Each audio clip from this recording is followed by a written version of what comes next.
आप सभी सत्संग प्रेमियों को जय श्री राधे, जय श्री कृष्ण। आपने अभी तक हमारे चैनल जय मां ललिता को सब्सक्राइब नहीं किया है तो आज ही सब्सक्राइब करें। नित्य नए प्रवचनों का घर बैठे आनंद लें।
नमोस्तु रामाय च लक्ष्मणाय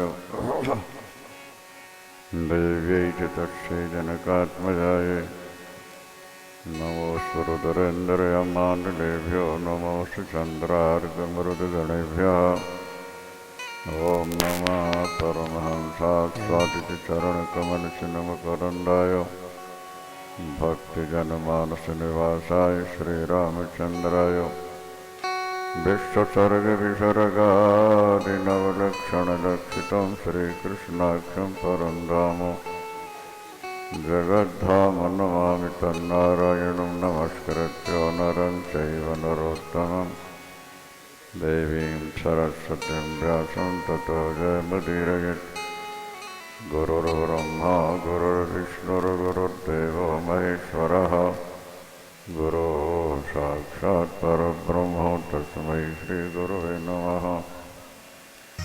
धर्म की अधर्म का नाश हो, प्राणियों में सद्भावना हो, विश्व का कल्याण हो, गोहत्या बंद हो, गौ माता की जय हो। ब्रह्मलीन धर्म सम्राट स्वामी श्री कर्पात्री जी महाराज की जय हो। हर हर महादेव। सियावर रामचंद्र भगवान की जय। तुलसी कृत रामायणो कथा करी विस्तार आसन लीजहु प्रेम हितो आवो पवन को। हनुमान जी महाराज की। परमात्मा की अपार कृपा होती है तो जीव भगवान की ओर उन्मुख होता है। जीव ईश्वर का ही अंश है। ईश्वर को प्राप्त करके ही ये शांति का अनुभव करेगा। अखंड शांति ईश्वर मिलने के बाद ही होती है।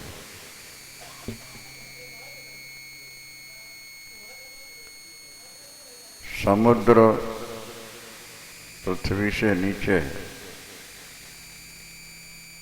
समुद्र से ही जल आता है और समुद्र की ओर दौड़ता है और जल तब तक दौड़ता ही रहता है जब तक उसे समुद्र की प्राप्ति नहीं होती। जल की दौड़ तब समाप्त होती है जब जल अपने केंद्र समुद्र को प्राप्त कर लेता है, तब शांति मिलती है। जंगल में कोई व्यक्ति गया और रास्ता भूल गया तो भटक रहा है, दौड़ रहा है, लेकिन उसे अपने नगर की प्राप्ति नहीं हो पाती। कोई जानकार व्यक्ति उसे रास्ता बताता है, अपने नगर पहुंच जाता है, शांति का अनुभव करता है। इसी तरह संसार भी एक वन है, जंगल है। इस संसार में आके जीव भटक गया है। ये अखंड शांति चाहता है। ये चाहता है मेरी मृत्यु कभी न हो। ये चाहता है मेरे पास धन की कमी न हो। ये चाहता है मुझे सदा सुख मिलता रहे। लेकिन रास्ता भटक गया, माया ने इसको भुला दिया। ये संसार की ओर दौड़ रहा। किसी की सुंदरता देख करके मुग्ध हो जाता है तो किसी की आवाज सुन के मुग्ध होता है, किसी का वैभव देख के मुग्ध होता है, लेकिन वहां उसको अखंड शांति नहीं मिलती। फिर मन वहां से हटके दूसरी ओर देखने लगता है। ये जीवन भर एक को छोड़कर दूसरों की ओर देखता रहता है। शायद यहाँ से सुख मिले, शायद यहाँ से सुख मिले। संसार में सुख बिंदु मात्र है और भगवान में सुख समुद्र के समान अगाध। रास्ता बताने वाले गुरु होते हैं, संत होते हैं। वो रास्ता दिखाते हैं कैसे जीना, जीने की कला सीखनी चाहिए। वो संतों से, गुरुओं से प्राप्त होते हैं। उनके बताए रास्ते जीव चल पड़े तो लक्ष्य तक, ईश्वर तक पहुंच जाता है और ईश्वर को पाकर ही अखंड शांति का अनुभव होता है। भगवान राम रामायण में कहते हैं सरिता जल जलमनिधि मोह जाई, होय अचल जिम जीव हरि पाई। देखो लक्ष्मण, ये नदी का जल बराबर दौड़ रहा है। इसकी दौड़ कब खत्म होती है? बोले जब इस समुद्र को, अपने केंद्र को पा लेता है। इसी तरह जीव संसार में दौड़ रहा है। अनंत अखंड सुख पाने की दौड़ है इसकी। लेकिन संसार में कहीं अखंड अनंत सुख मिल नहीं रहा है। जब ये संतों गुरुओं के बताए रास्ते चलता है और ईश्वर की प्राप्ति हो जाती है, तब इसे अखंड सुख अनंत जीवन की प्राप्ति होकर शांति मिल जाती है। रामायण जीवन की कला सिखाती है। जीना सीखो रामायण से। भगवान राम का अवतरण राक्षसों को मारने के लिए नहीं हुआ, वो तो निमित्त था। मनुष्यों को मानवता की शिक्षा देने के लिए राम का अवतरण हुआ था। भाई भाई में प्यार कैसा हो, पिता के वचनों का पालन कैसा हो, माता पिता की सेवा कैसे की जाए, पति पत्नी में प्यार कैसा हो, देवरानी जिठानी में प्यार कैसा हो, विपत्ति में कैसे जीवन को संभालना है, संकट आए तो कैसे रहना है, ये सारी कलाएं रामायण से आपको प्राप्त होती हैं। भगवान राम ने सब कुछ करके दिखाया है। इन 9 दिनों में आप लोग विस्तार से तो नहीं, संक्षेप में रामायण का सार सुन पाएंगे। विस्तार के लिए तो वर्षों लग जाते हैं। संक्षिप्त स्वरूप जो रामायण का है वो यही, उसे सुनो। रामायण में लिखा है कि जो रामायण पढ़ते सुनते हैं उनकी हर कामनाएं भगवान पूर्ण कर दिया करते हैं। मन कामना सिद्धि नर पावा, मन कामना सिद्धि नर पावा, जो यह कथा जो यह कथा कपट तज गावा। मन कामना सिद्धि नर पावा, मन कामना सिद्धि नर पावा, जो यह कथा, जो इस कथा को विश्वास से प्रेम से सुनते हैं उनकी समस्त कामनाएं पूर्ण हो जाती हैं। वो व्यक्ति भव सागर से पार हो जाता है जो रामायण पढ़ता या सुनता है। भगवान राम की जो पावन लीला है ये जन्म जन्मांतर के पापों को धो देती है। श्रवण करना बहुत अच्छा तो यह है कि घर घर में रामायण का पाठ होता रहे। आज बेटियां, बहुएं, भाई, बच्चे काफ़ी पढ़ लिख गए हैं। उनके पढ़ने का सार तभी है जब वो गीता, रामायण, भागवत स्वयं भी पढ़ा करें, सुना करें। आजकल तो सुनने के भी बहुत साधन हो गए हैं, पेन ड्राइव वगैरह बन चुके हैं। वही सुनते हुए अपने ग्रह का कार्य करते रहें तब भी कल्याण होता है। रामायण की कथा अनादिकाल से चली आ रही है। एक रामायण नहीं है, 60 प्रविष्टरम चरितम रघुनाथस्यो शतकोटि प्रविष्टरम एकैकमक्षरम पुंसाम महापातकनाशम। सैकड़ों करोड़ रामायणें लिखी गई हैं अभी तक।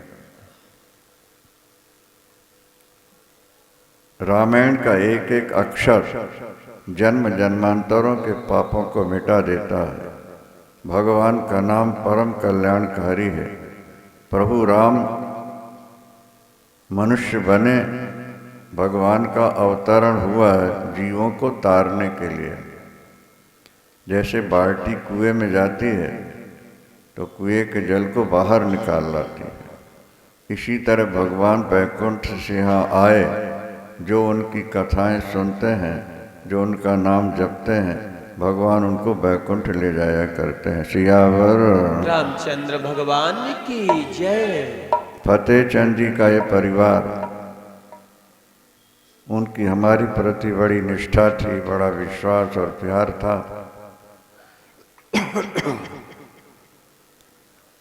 वो दिन भी हमें याद हैं जो गुरु पूर्णिमा को हैदराबाद से वृंदावन पहुँचे और गुरु पूजन करके शाम की ट्रेन से वापस भी आ रहे हैं। बॉम्बे भी गए हैं, वहाँ ही पूजन करके आए हैं। बच्चों की माता और उनके पिता श्रद्धावान थे और उसका फल ये हुआ कि आज परिवार में 4 चांद लग चुके हैं। सियावर रामचंद्र भगवान की जय। ये चौथी कथा परिवार के द्वारा होने जा रही है और जब से कथा शुरू हुई है दिन दूने रात चौगुने बढ़ते चले जा रहे हैं। ये कथा का ही चमत्कार, श्रद्धा का ही चमत्कार है। परमात्मा कृपा करे परिवार को इसी तरह सुख और शांति देते रहें। सियावर रामचंद्र भगवान की जय। संसार में 2 मत हैं, एक निराकार दूसरा साकार। कुछ लोग सगुण साकार भगवान राम कृष्ण विष्णु शिव को मानते हैं, तो कुछ लोग निर्गुण निराकार निर्विकल्प निरंजन व्यापक तत्व जो ईश्वर है उसको मानते हैं। जैसे अग्नि के 2 रूप हैं, इसी तरह भगवान के भी 2 रूप हैं। समझने का प्रयास करना है। जैसे अग्नि माचिस की तीली में, डिबिया में आग है, दिखती नहीं, वो निराकार है। और जब ठोकर मारते हैं हम तो जो निराकार है वही साकार प्रकट हो जाता। जो आँख से दिखे वो साकार, जो न दिखे वो निराकार। कुछ लोग निराकार की ओर जा रहे होते हैं, लेकिन उसके लिए शास्त्रों ने कहा है क्लेशोधिकतरस्तेषाम् अव्यक्ता शक्ति चेतसाम। निराकार की उपासना हर व्यक्ति के बस की नहीं है। जब तक संसार से पूर्णतया मन हट नहीं जाता तब तक निराकार की आराधना नहीं हो पाती है। और सुंदर बात यह है जो ध्यान देना है, निराकार अग्नि से अंधकार नहीं मिटता, निराकार अग्नि से रोटी नहीं बन सकती है, निराकार अग्नि से लोहा लिक्विड नहीं हो सकता है। अग्नि जब साकार होती है तभी अंधकार मिटता है और तभी रोटी बनती है और तभी लोहा भी लिक्विड होता है। इसी तरह जो निराकार ब्रह्म है वो तो सबके अंदर समाया हुआ है। क्या व्यापक एक ब्रह्म अविनाशी, व्यापक एक ब्रह्म अविनाशी, सतचेतन घन आनंद राशि, सतचेतन घन आनंद राशि, अस प्रभु हृदय अक्षत अविकारी, अस प्रभु हृदय अक्षत अविकारी, सकल जीव जगदीन दुखारी, सकल जीव जगदीन दुखारी। व्यापक ब्रह्म तो सबके अंदर है, चारों तरफ विद्यमान है, लेकिन उससे जीवों का दुख दूर नहीं हो रहा। यदि व्यापक ब्रह्म से सबका दुख दूर हो सकता तो आज कोई दुखी न होता। सगुण साकार भगवान की आराधना करने से ही भगवान दर्शन देते हैं और जीवों का दुख सदा के लिए समाप्त कर देते हैं। फतेह चंद जी भगवान शंकर की बड़े भाव से आराधना करते थे। क्या क्या पूजन करते थे, क्या उनके भाव थे, वो हमें बताया और दिखाया भी करते थे। श्रद्धावान लभते ज्ञान, ईश्वर का दर्शन भाव से होता है। जब तक मन में भाव नहीं बनेगा तब तक भगवान भी नहीं पिघलेंगे। जैसी भावना हम करते हैं भगवान वैसे ही हमें मिलते हैं। अगर आप भगवान को पति के रूप में मानोगे तो वो पति के रूप में मिलेंगे, उन्हें पुत्र के रूप में मानोगे तो वो पुत्र के रूप में मिलेंगे, मित्र के रूप में मानोगे तो मित्र के रूप। जाकी रही भावना जैसी, जाके रहे भावना जैसे, प्रभु मूरत देखी तिन तैसी, प्रभु मूरत देखे तिन तैसे। भावना के वश में भगवान, उदाहरण के तौर पर जैसे लोहे को लिक्विड किया गया या चीनी की चाशनी बनाई गई, अब जैसी डाई में उसको डाल दोगे वैसे ही शक्ल की वो बन जाया करती है। इसी तरह मनुष्य के हृदय में जैसी भावना होती है भगवान उसी डाई में ढलकर उसी रूप में दर्शन दे दिया करते हैं। सियावर कृष्ण भगवान की जय। तुलसीदास जी ने रामायण लिखी, इससे पहले वाल्मीकि जी ने लिखी है। रामायण शतकोटि अपारा, सैकड़ों करोड़ रामायणें अभी तक लिखी जा चुकी हैं। सूर्य नारायण ने भी रामायण लिखी है, चंद्रदेव ने भी रामायण लिखी है। जितने ऋषि हुए हैं सबों ने राम पर कलम चलाई है, क्योंकि राम का चरित्र परम पावन है, मानव को मानवता की शिक्षा देने के लिए है। इसलिए रामायण जरूर पढ़नी और सुननी चाहिए।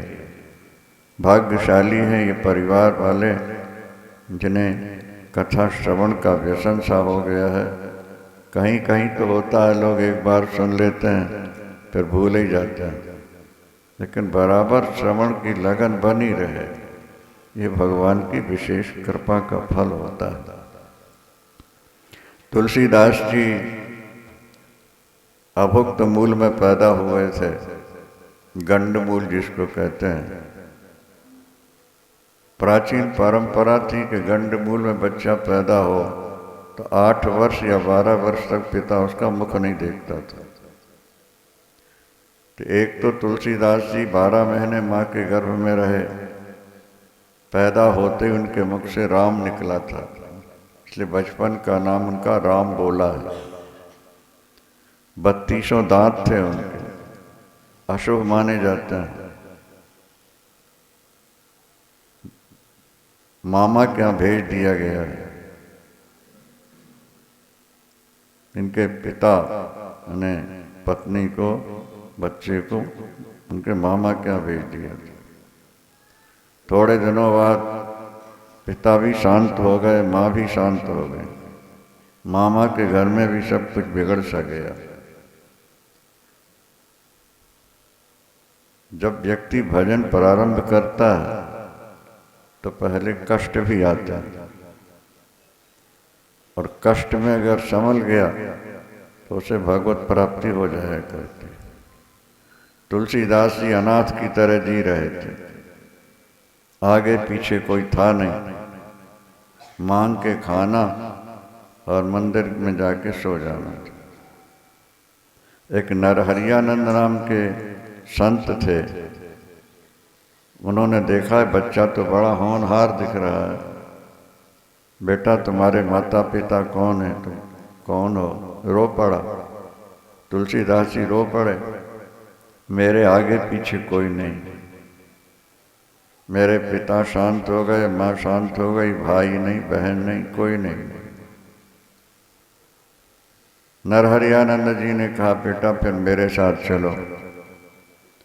जानकार लोगों ने कहा महाराज इसको साथ न ले जाओ, ये जहाँ रहता उसका घर बर्बाद हो जाता।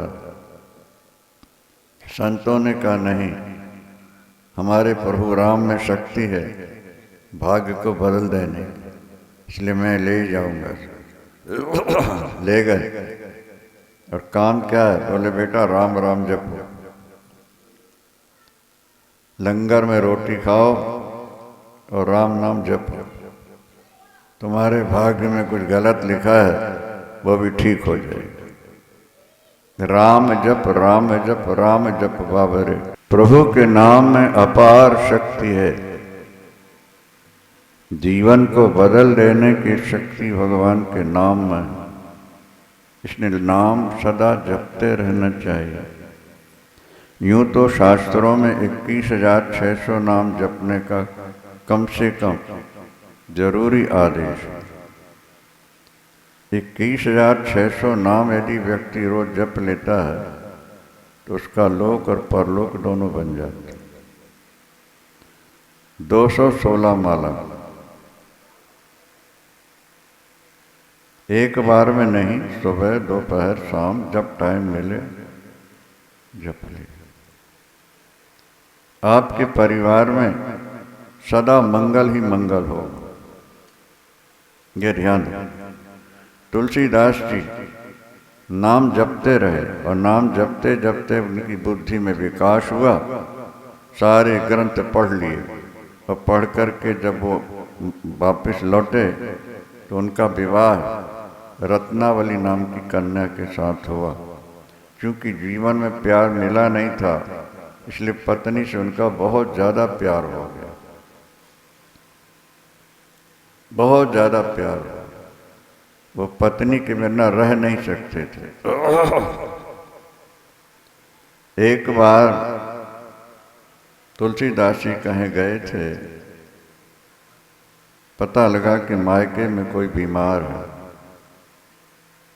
तो पड़ोसी से ये कह करके कि मैं सुबह आ जाऊंगी, चाबी दे गई, ताला लगा के चली जाती।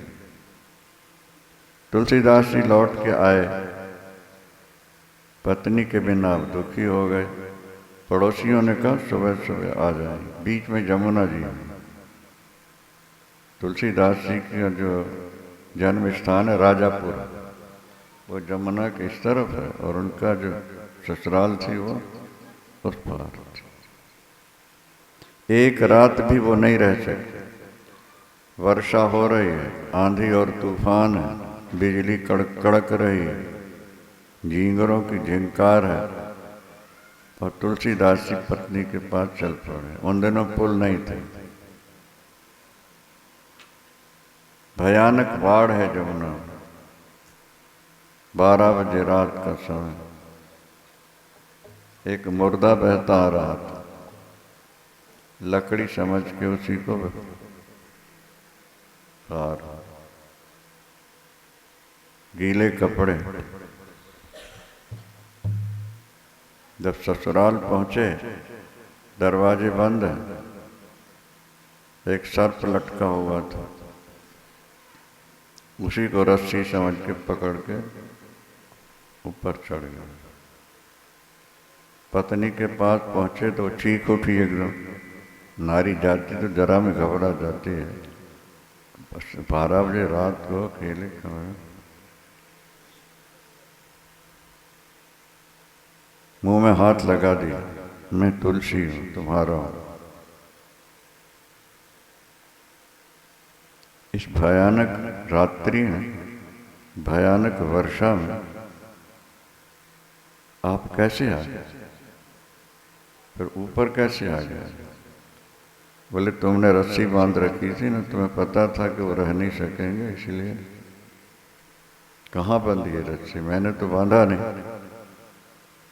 और जब लालटेन से देखा तो सर्प लटका हुआ था। नदी कैसे पार की आपने? बोले कि लकड़ी बहती आ रही थी, भगवान ने भेज दी ना, क्योंकि तुम्हारा मेरा प्यार बहुत ज़्यादा है, इसलिए भगवान ने सारी व्यवस्था बनाई। नदी किनारे जाके देखा तो मुर्दा पड़ा हुआ, पत्नी के मुख से निकल गया, हड्डी चमड़ी लहू मांस से जितना आपने प्यार किया है, अगर इतना ही प्यार आप भगवान से कर लेते तो आपका बेड़ा पार हो। अस्थि चर्म में देह मम, अस्थि चर्म में देह मम, याचों जितनी प्रीत, जो होती रघुनाथ सो तो न परत भो भी। सांप आपको रस्सी के रूप में दिख रहा है, इतना प्यार, काम का वेग, मुर्दा और लकड़ी आपको समझ में आ रहा है। काम दाम की रीत यह नित नित होत पुराण, राम प्रेम नित ही नयो गावे वेद पुराण। संसार का प्यार थोड़े दिनों में समाप्त हो जाता है। पत्नी कितनी सुंदरी हो, कुछ समय बाद फीकी लगने लगती। पति कितना ही सुंदर स्मार्ट हो, वो भी थोड़े समय बाद फीका नजर आने लगता है। तो केवल ईश्वर ही एक ऐसा है, उसका प्यार जो कभी पुराना नहीं होता है। धिक धिक ऐसे प्यार को, पत्नी के मुख से निकल गया, धिक धिक ऐसे प्यार को, कहा कहो मैं नाथ, लाज न लागत आपको दौड़े आए साथ। इन शब्दों ने वो ठोकर मारी अंदर कि तुलसी को वैराग्य हो गया। उन्होंने पत्नी को भी मानसिक प्रणाम किया और चल पड़े। बस अब राम से प्यार करना।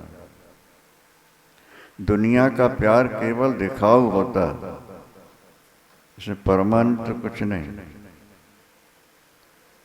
जो चीज नहीं मिलती उसमें सुख नजर आता है, और जब वो मिल जाती है तो थोड़े दिन के बाद फीकी हो जाती है। कुतरा शिशा सुरत सुखा मृग तृष्ण रूपा क्रीदम कलेवर मत्स्येश रुजाम विरोहा। संसार के सुख सुरति सुख कहलाते हैं। ध्यान से सुने जरा बात को। सुरति सुखा का मतलब होता है जो चीज आपको नहीं मिली और जब कोई उसका वर्णन करता है, कानों से सुनते हो तो लगता है हमें मिल जाए, बस जीवन में मौज हो जाए। सुरति सुखा। मृग तृष्ण रूपा, ये तो मृग तृष्णा की तरह संसार का सुख है। थोड़े दिनों के बाद सब फीका। और ये शरीर रोगों का घर है। अगर आपके शरीर में कोई रोग नहीं है तो ठाकुर की आप पर बहुत कृपा है। भोगे रोग भयम, और ज्यादा भोग भोगने से रोग पैदा हो जाता है। इसलिए धनवानों के घर में बीमारियां ज्यादा होती हैं। बोलिए सियावर। भोगे रोग भयम, साफ लिखा। बड़े बड़े जे दीखें लोग, तिनका व्यापे चिंता रोग। जितने धनवान होते हैं 90% कोई ना कोई बीमारी उनको लगी रहती है। यह हमारी रिसर्च है, क्योंकि हमें 65 वर्ष हो गया लोगों से मिलते जुलते। जहां धन ज्यादा है वहां भोग भी ज्यादा है, और भोग ज्यादा है तो रोग भी ज्यादा है। भोगे रोग भयम, भोग से रोग हो जाता है। तुलसीदास जी ने आकर के बैरागी वेश बना लिया है। निरंतर भगवत चिंतन में डूबे रहे। एक बार जब काशी में वो कथा सुना रहे थे तो उनकी कथा में हनुमान जी आते थे। आज भी ऐसा माना जाता है कि जहाँ कहीं राम जी की कथा होती है वहाँ किसी न किसी रूप में हनुमान जी जरूर आते हैं। श्रोताओं के भी नेत्र नहीं है कि देख सके, तुलसीदास जी भी नहीं समझ पाए। कोढ़ी का रूप बना के आते थे और जहाँ जूते उतारे जाते हैं वहाँ बैठते थे। और जैसे ही कहा जाता था कथा विसर्जन होत है सुनो वीर हनुमान, जो जन जहाँ से आए हो जाए करो विश्राम। तो हनुमान जी उठ के चल पड़ते थे। लैट्रिन जाते थे, आजकल तो कमरों में बन गई, पहले आश्रम से बाहर लैट्रिन जाया जाता था। तो उनकी गड़वी में जल काफी होता था। कई बार कई जगह मिट्टी लगानी पड़ती, शास्त्रीय परंपरा जो है उसी के अनुसार हो जाता था। तो जो गड़बी में थोड़ा जल बच जाता था वो एक पेड़ पर डाल देते थे। उस पेड़ पर एक प्रेत रहता था, जिंद। प्रेत को जूठा ही खाने को मिलता है और अशुद्ध जल ही पीने को मिलता है। शुद्ध जल वो पी नहीं सकता, शुद्ध भोजन नहीं खा सकता। प्रेत प्रसन्न हो गए। तुलसीदास जी, आपने मुझे जल पिला के तृप्त किया, कई दिनों से आप जल दे रहे हो, वर मांग लो जो चाहिए। जितना पैसा चाहिए मैं दे देता हूँ आपको, जितना बढ़िया आश्रम बनवाना चाहो मैं बनवा देता हूँ। मैं प्रेत हूँ, 10 मिनट में कोई भी चीज ला के दे सकता हूँ, कहीं से। कलकत्ते से ले आओ 10 मिनट ला देगा, बम्बई से ले आओ ला देगा। तुलसीदास जी ने कहा मुझे संसार का वैभव नहीं चाहिए, मुझे तो राम का दर्शन करना। एक भरोसो एक बल, एक आस विश्वास, एक राम घनश्याम ही तो चातक तुलसीदास। बस केवल एक ही इच्छा है, एक बार प्रभु राम का दर्शन। तो प्रेत ने कहा कि मैं दर्शन करा सकता तो मैं प्रेत बना रहता, मैं भी न राम बन गया होता। जो प्रभु का दर्शन कर लेते हैं वो तो प्रभु के स्वरूप ही बन जाते हैं। तो तुलसी जी ने कहा मुझे और कुछ पाए वैभव नहीं चाहिए, जब तक संसार के विषयों का सुख तुम्हारे मन में बसा है तब तक ईश्वर का प्यार जागृत नहीं होता है। एक स्थिति है। जो तो ही राम लगत मीठे, तुलसीदास जी लिखते हैं दोहावली में, तुलसी सीता राम जपो, सीता राम का जप करो, दृढ़ विश्वास रखो, दिए विषय मन पीठ, तो विषयों से थोड़ा मन को हटा कर, तुलसी कैंचुल परिहरे होत सांपों दीठ, सांप के कैंचुल होती है, शायद आप लोगों को जानकारी है कि नहीं, 2 साल में उसकी पूरी शरीर की चमड़ी बाहर निकलती है। तो जैसे मोतियाबिंद हो जाता है, इसी तरह जो चमड़ी उसकी पकती है ना तो अंधा हो जाता है नेत्र, और जब चमड़ी निकल जाती है, जैसे मोतिया हटा दिया, फिर नजर नहीं। तो ये जो विषय भोग संसार की कामनाएं हैं वो मोतियाबिंद की तरह है, तब तक ईश्वर नजर नहीं आता है। प्रेत ने कहा कि मैं आपको उपाय बता देता हूँ, क्या? आपकी कथा में हनुमान जी महाराज रोज आते हैं, कोढ़ी के रूप में बैठते हैं, बस उनके चरण पकड़ लेना, सब ठीक है। बोलिए पवन सुत हनुमान की, सियावर रामचंद्र भगवान की जय। जोर से बोलना चाहिए ना।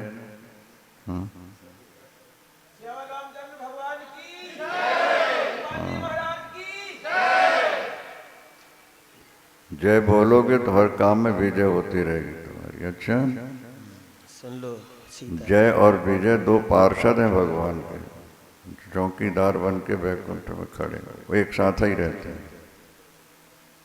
जैसे खटिया के 4 पाए हैं, एक पाए खींचो तो बाकी भी खींच जाते हैं ना। इसलिए तुम जय बोलते रहोगे तो जय के साथ विजय भी तुम्हारे पास आ जाए। हनुमान जी महाराज की। ये पारिवारिक सत्संग है, आराम से बैठो, सुनो प्रभु का नाम। तुलसीदास जी कथा में जैसे बैठे हैं, आवाहन किया, वो आके बैठ गए, तो तुलसी ने दौड़ के चरण पकड़ लिए। अरे अरे अरे क्या कर रहा है? नहीं अब तो छोड़ूंगा नहीं। हनुमान जी प्रकट हो गए। अभी वो पेड़ काशी में है जिस पेड़ के नीचे हनुमान जी का दर्शन हुआ था। क्या चाहिए? एक ही आशा है, एक ही इच्छा है, भगवान राम का दर्शन करना। ध्यान से सुने बात को। चित्रकूट जाओ, वहां राम का दर्शन हो जाएगा। तुलसीदास जी चित्रकूट पहुंचे हैं, देखा 2 राजकुमार घोड़ों पर बैठे हुए, बहुत सुंदर, बहुत सुंदर, और जा रहे। तुलसीदास जी ने देखा, अरे राजकुमार तो बड़े सुंदर हैं, कहाँ के हैं, किस देश के हैं, ऐसी सुंदरता तो देखे नहीं कभी। जब वो निकल गए तो हनुमान जी फिर आए, बोले दर्शन हो गया? बोले नहीं। बोले घोड़े पर निकले थे? बोले हाँ। बोले वही तो राम और लक्ष्मण थे। बोलो सियावर रामचंद्र भगवान की। ठगा गए। एक बार और कृपा कर दो। मौनी अमावस्या थी, माघ मास में जो अमावस्या होती है उसको मौनी अमावस्या कहते हैं। राम घाट है चित्रकूट में। स्नान करके चंदन घिस रहे थे ठाकुर को लगाने के लिए। भगवान राम लक्ष्मण पहुंच गए। बाबा चंदन कटोरी बढ़ा दी, भगवान चंदन लगा। हनुमान जी ने सोचा कि अब फिर चूके जा रहे हैं, तो तोता बन के डाल पर बोले, चित्रकूट के घाट में भई संतन की भीड़, तुलसीदास चंदन घिसे तिलक देत रघुबीर। सियावर राम जय जय राम, रे सब राम जय जय राम, करो कल्याण जय जय राम। कुत्ते के रूप में हनुमान जी जब बोले तो आंख खुल गई, देखा राम जी तिलक लगा रहे, चरणों में लौट गए, नेत्रों से अविरल अश्रु की धारा बह गई, शरीर में रोमांच हुआ। आज साधना सफल हो गई भगवान राम का दर्शन करके। भगवान राम ने आदेश दिया कि काशी चले जाओ, आपको रामायण लिखनी है कलयुगी जीवों के कल्याण की। मन कामना सिद्धि नर पावा, जो है कथा कपट तज गावा, कहें सुने अनुमोदन करही। क्या भव सागर, ये संसार सागर को अनायास पार कर जाता। तुलसीदास जी काशी आ गए हैं। भगवान शंकर ने स्वप्न में कहा कि अब तुम रामायण लिखो। तुलसीदास जी रामायण लिखते हैं, जो लिखते हैं दिन में, रात में गायब हो जाते हैं। तो भगवान शंकर ने पहले संस्कृत में लिख रहे थे, तो शंकर जी ने कहा कि हिंदी में लिखो, क्योंकि कलयुग में तो लोग हिंदी भी नहीं जानेंगे ठीक से, संस्कृत कौन पढ़ेगा, कौन जानेगा। क्या देवी भागवत में लिखा है कि कलयुग में सब लोग म्लेच्छ भाषा पढ़ेंगे। अंग्रेजी उर्दू को म्लेच्छ भाषा कहा जाता है, ये म्लेच्छों की भाषा है। संस्कृत को देववाणी कहा जाता है। पहले देवता लोग संस्कृत ही बोलते थे। भारतवर्ष में भी पहले संस्कृत की भाषा। केरल में एक गांव है अभी भी, ब्राह्मण से लेकर जमादार तक सब संस्कृत ही बात करते, सब संस्कृत में बात करते। जैसे आज अंग्रेजी मातृभाषा जैसी हो रही है, इसी तरह पहले के समय संस्कृत मातृभाषा। तो भगवान शंकर ने कहा कलयुग में तो लोग हिंदी में नहीं पढ़ पाएंगे, तुम्हारे संस्कृत कौन पढ़ेगा। संस्कृत में हजारों करोड़ों रामायण है, कलयुगी जीवों कल्याण के लिए तुम हिंदी में लिखो। तब तुलसीदास जी ने रामायण हिंदी में लिखनी प्रारंभ। काशी के पंडितों ने विरोध किया, यहाँ तक कि किसी विद्वान ने जल्लादों को कुछ पैसे देके भेजा कि तुलसीदास को मार के तुलसीदास की पुस्तक को गंगा में बहा दो। झोपड़ी में रहते थे तुलसीदास जी पहले। जब वो जल्लाद पहुंचे तो देखा कि दो बालक दरवाजे के एक साइड चौकीदार जैसे बन के खड़े हैं। रात का समय है पर उनके कपड़ों से भी लाइट निकल रही है, प्रकाश सा निकल रहा था। इंतजार किया कि हटें तो हम जाएं, वो हटे नहीं, वो तो खड़े हैं।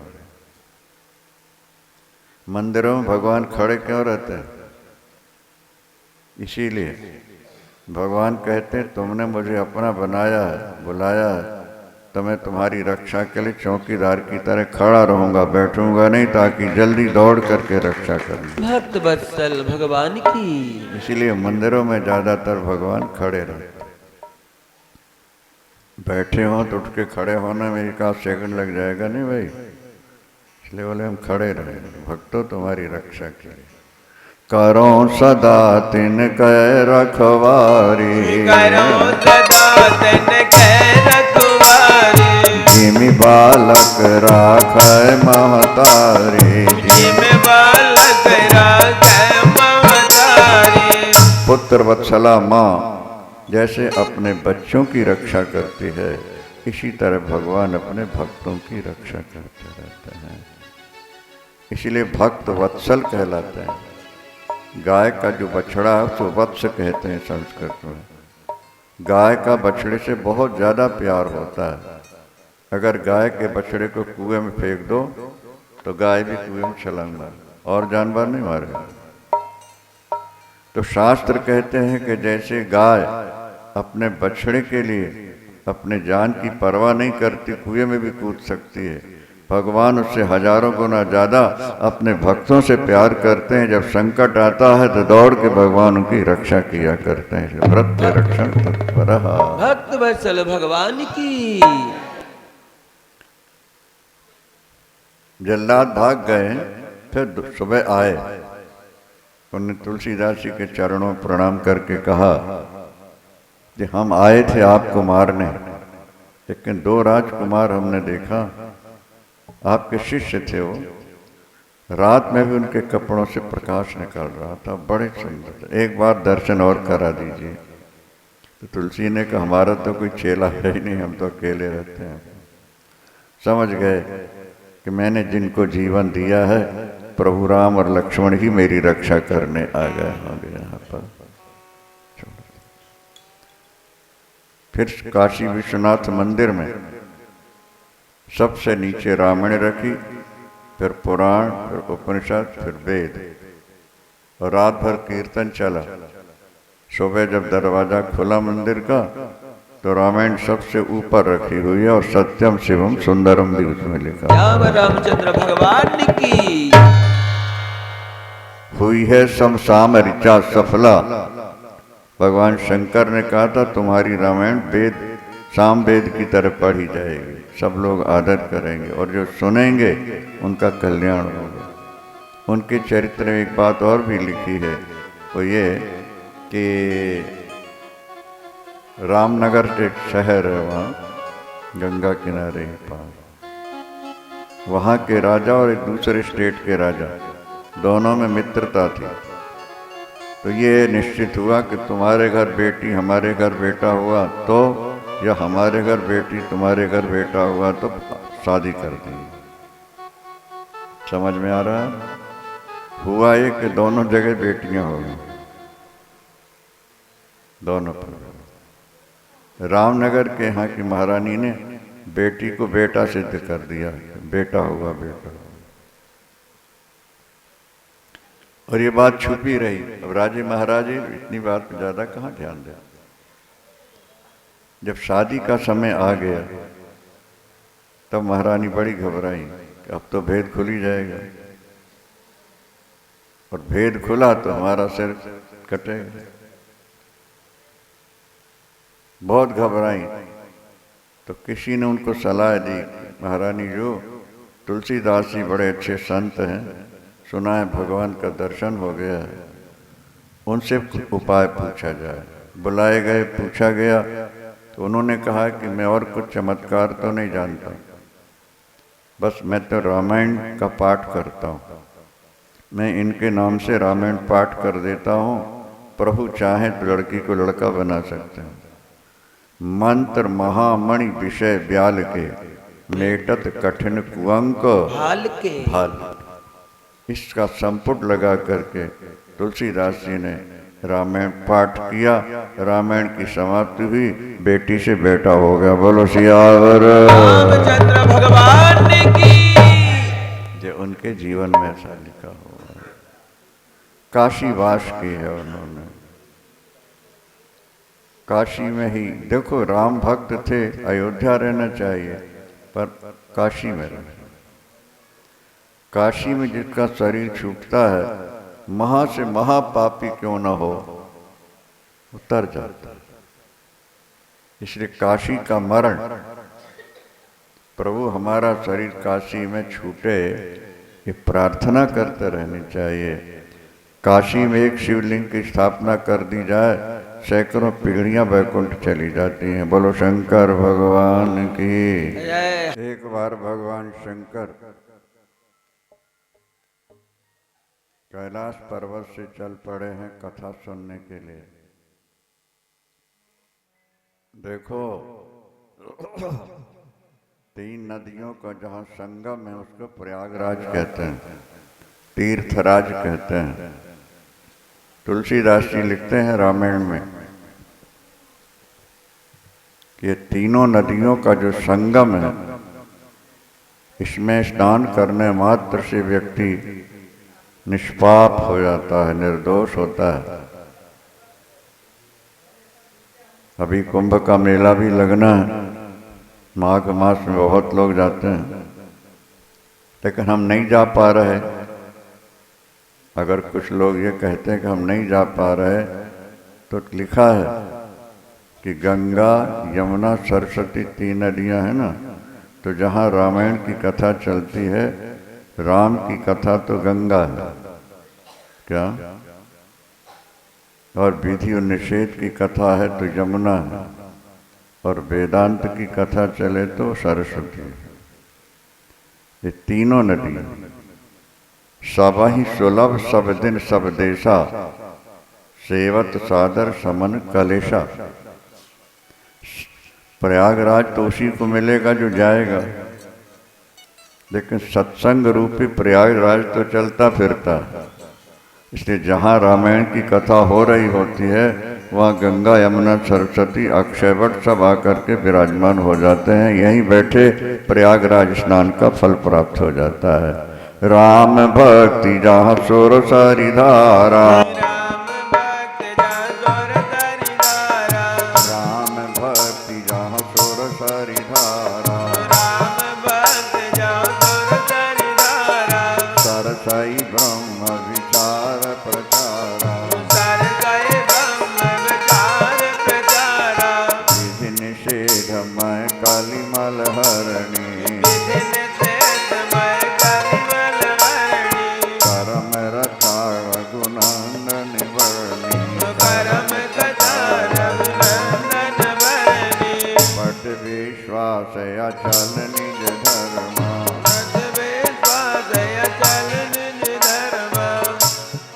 बट विश्वास अचल निज धर्म। और हरिहर कथा विराजत बेणी, भगवान शंकर भगवान राम की जो कथा है इस त्रिवेणी संगम के बराबर है। अपने धर्म पर अटल विश्वास अक्षय वट के समान। माने जहाँ रामायण कथा होती है, सर्वाणि तीर्थानि बसंति तत्र यत्रच्युतोदर कथा प्रसंगः। जहाँ भगवान की पावन कथा सुन चलती है वहाँ समस्त तीर्थ आकर के निवास करने लगते हैं। घर बैठे तीर्थ स्नान का फल प्राप्त करना, इसलिए रामायण बड़े प्यार से सुनना चाहिए। सियावर रामचंद्र भगवान की। भगवान शंकर भी कथा सुनने जाते हैं। भगवान शंकर से ही सारी कथाएं निकली हैं, पर वो भी कथा सुनते हैं।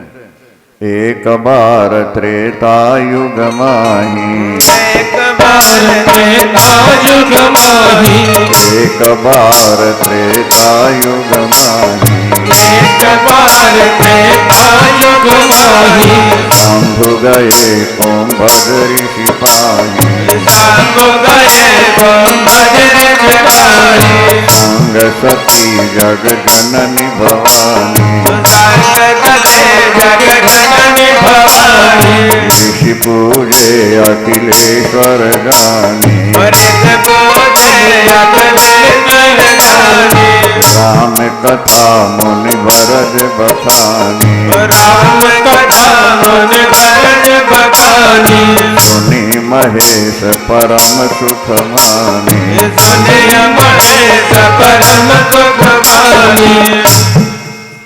त्रेता युग का अंत होने जा रहा है। भगवान भूत भावन विश्वनाथ शंकर कैलाश से उतरकर भगवती सती के साथ साउथ में दंडकारण्य यहाँ कथा सुनने आए हैं। महर्षि अगस्त्य यहाँ निवास कर रहे थे। महर्षि ने स्वागत किया। भगवान शंकर ने कहा, महर्षि वर कथा सुनाइए। महर्षि को बड़ा संकोच सा हुआ, क्योंकि यदि इनके मुख से सारी कथाएं निकली हैं, इनके सामने क्या सुनाए। पर फिर भी आग्रह है तो अगस्त्य जी ने बड़े प्यार से रामायण सुनानी शुरू की है। कथा प्रसंग में ये बात निकली, ध्यान दें जरा, कि भगवान राम वनवासी होकर इसी वन में आए हुए। तो भगवान शंकर के नेत्र खुल गए। मुनिवर, जब प्रभु यहाँ आए हुए हैं तो दर्शन क्यों न कर लिया जाए। अब कथा को यहीं विराम दे दें। विराम दे दिया। आपने कथा सुनाई है तो दक्षिणा भी तो आपके लिए जरूरी है ना। फोकट की जो कथा सुनी जाती है वो यहाँ से सुनो, वहाँ से निकल जाती है। और चोर कहलाते हैं वो लोग। भाई दुकानदार से मान लिया आपने और पैसे नहीं दिए तो ईमानदार हैं कि चोर हैं? हाँ, इसी तरह से तुमने ज्ञान लिया और दिया कुछ नहीं तो वो तो चोर कहलाओगे। तो श्रवण करना शक्ति के अनुसार। गत वर्ष कथा हुई, काशी मंदिर की बात चली। ये बात हमने बहुत जगह सुनाई लोगों को। कभी कभी कोई बात ऐसी हो जाती है जो कथा में प्रसंग में सुनाई जाती है। फतेहचंद परिवार बच्चों ने चेक लाके हमारे सामने रख दिया। काशी में मंदिर बन रहा है, आप जो इसमें लिख दें हम दे देंगे। हमें आज तक जीवन में कोई ऐसा शिष्य नहीं मिला जिसने सामने चेक रखा हो कि आप जो लिख दें वो हम दे देंगे। शिष्य बहुत हैं जी, श्रद्धावान भी हैं, पर ये बच्चे तो अभी नए नए शिष्य हैं, पुराने से पुराने। कई शिष्यों ने कह दिया जो आप कह दें हम दे देंगे। ऐसे भी शिष्य हैं, लेकिन चेक सामने ला के रखना बहुत कठिन है। पहली घटना है।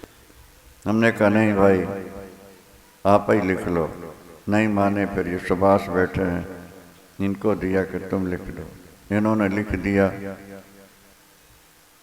हमारा हृदय गदगद हो गया। इतनी श्रद्धा, इसका फल तो इनको मिलना चाहिए। 1 महीने के अंदर ही इनको क्या मिल गया, जिसके लिए बहुत दिनों से कोशिश कर रहे थे, सफल नहीं हो रहे थे। 1 महीना ही बीता था कि वो सफलता इनको मिल गई। बोले जितना दिया है उतनी और आगे देना है। बोलो सियावर श्याम रामचंद्र भगवान की सद्गुरु।